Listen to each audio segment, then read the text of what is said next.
Bueno, está en línea el fiscal jefe de Puerto Madryn, Alex Williams, con quien vamos a conversar un rato. Doctor, ¿cómo va eso? Buen día. ¿Qué tal, Carlos? Buen día. Bueno, gracias por atendernos. Hemos estado hablando de este tema, que es el juicio que se lleva adelante y que tiene como principal señalado en el banquillo de los acusados al empresario March de Puerto Madryn, a propósito de un accidente que ocurrió el 10 de febrero de 2022. Nosotros hemos contado esta historia varias veces, porque la historia sí lo amerita, porque hay además 4 víctimas fatales, cuya familia está pidiendo, me imagino, justicia, ¿no? Y bueno, hemos estado hablando con Alex sobre la marcha de este juicio, cómo venía desarrollándose, pero ahora hay una novedad concreta, que fue condenado Walter March por la muerte de la familia de Caleta Olivia, el dueño del Hotel Rajentray, ese que está allí en esta situación.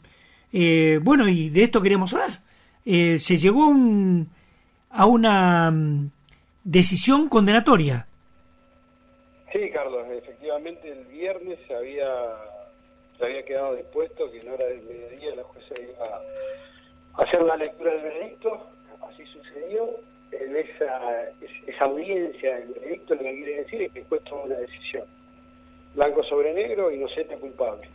Tiene, digamos, algunos ribetes, si se quiere, un poco más técnicos, porque esto depende de la impronta del juez. En el caso de la doctora Imendi hizo una lectura que, si bien es una síntesis o es sucinta, no por eso dejó de ser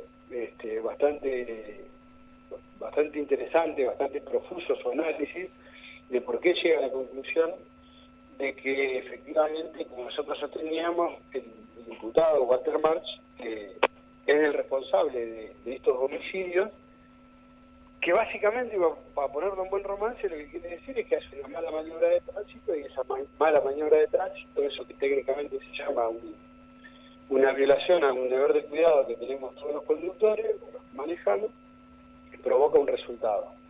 Lo que hace una explicación, y esa explicación tiene que ver para qué o cómo llega a esa conclusión, con qué elementos de prueba, y de esa manera también aborda y descarta cuál era el planteo de la defensa. La defensa básicamente decía que el vehículo Gol, que venía en sentido contrario, tenía una luz deficitaria, una luz que no andaba bien. No quería decir que no tuviera luces, sino que no alumbraba bien, y que faltaba cartelería en la zona del desvío. Lo que la jueza recoge es que esto no es así. Nosotros lo probamos, digamos, a mi criterio, y la jueza lo recogió. Probamos que el Gol estaba en perfecto funcionamiento, que sus luces funcionaban. Ahí entra una cuestión que es subjetiva de cada persona, es decir, alumbraba más o menos, pero venía con las luces bajas encendidas, y que la cartelería no era deficiente. La cartelería en ese fragmento de la ruta para esa época, los que la transitamos habitualmente sabemos, de hecho ahora todavía permanece hace años un último desvío que tiene ya una extensión más larga, pero en esa época eran de 5 kilómetros, y durante esos 5 kilómetros estaba indicado que uno estaba accediendo a un desvío, que durante ese tramo no se podía adelantar y solamente se podía circular a 60 kilómetros por hora. Nosotros estuvimos siempre convencidos, y la jueza recogió esa posición, de que esto es así, que se probó que era así, y de que March tenía un conocimiento específico porque pasaba prácticamente todos los días por ahí, y eso no es un dato menor. Una persona, toda esa información es para que la persona sepa por dónde y en qué condiciones transita. Entonces, no se podía, a nuestro criterio, tratar de deslindar de la responsabilidad por decir que faltaba algún cartel o que el auto alumbraba con baja luz. Básicamente lo que la maniobra es una maniobra de sobrepaso de una curva a la derecha. Eso en la práctica de los conductores sabemos que justamente lo que provoca es que provoca un punto ciego. Uno se tira a pasar en una curva, que la curva sobre todo tiene este plus que es a la derecha, provoca un punto ciego donde uno no ve lo que viene de frente. Bueno, a consecuencia de eso impacta de manera frontal, de manera directa, con el alcohol, donde tenían las 4 víctimas y fallecen todos. Eso, así, de manera sintética, es lo que resolvió la jueza, lo encontró responsable. El día de mañana hacemos otra audiencia, que es donde se discute la pena. nosotros vamos a producir algún tipo de prueba, vamos a llevar algo de prueba que tiene que ver con los testimonios. Esos testimonios están orientados no sobre el hecho ya, no tienen que ver sobre el hecho no se va a discutir, sino sobre lo que significa lo que queda, digamos, los deudos, la vida de los deudos, eso técnicamente se llama la extensión del daño.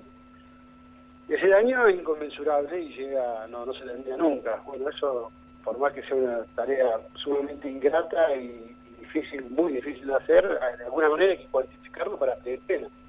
Eso va a suceder mañana. ¿Nos puede adelantar qué van a pedir ustedes?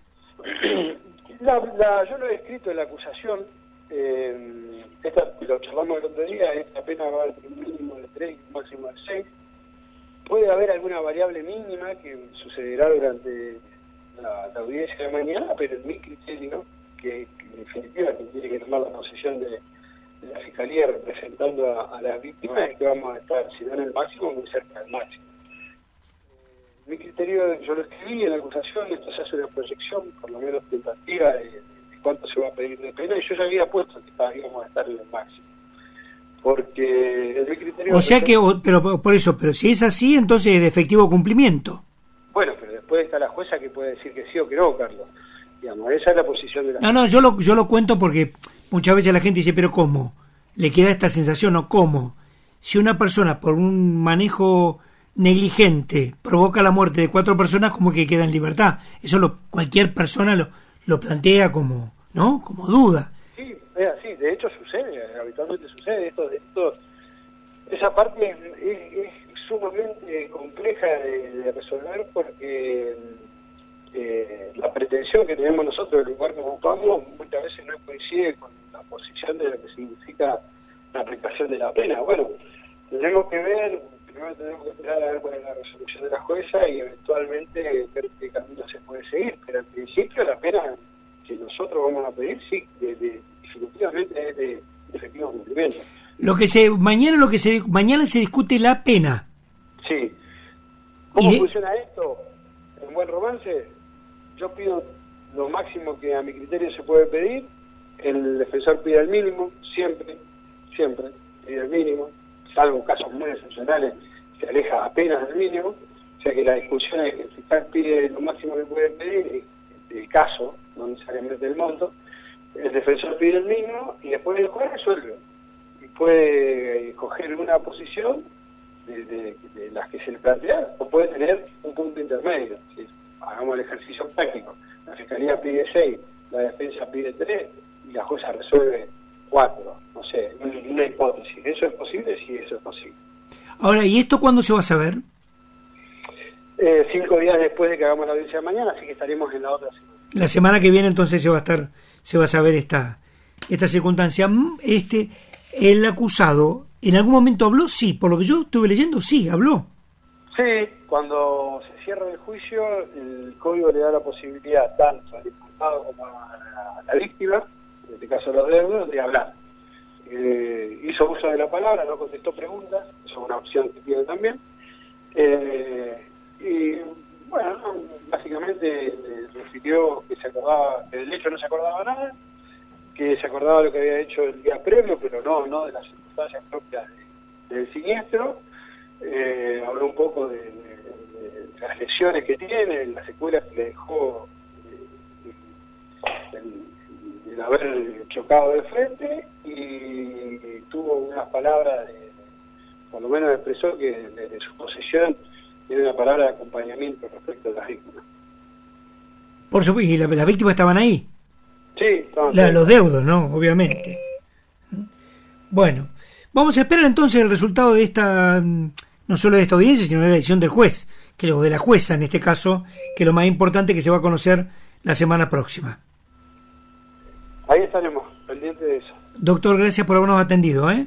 Por favor, que tengan un buen día. El jefe de fiscales de Puerto Madryn, Alex Williams, con él charlamos sobre este tema, porque fue condenado Walter March por la muerte de 4 personas que venían en un vehículo con el que aparentemente chocaron de frente.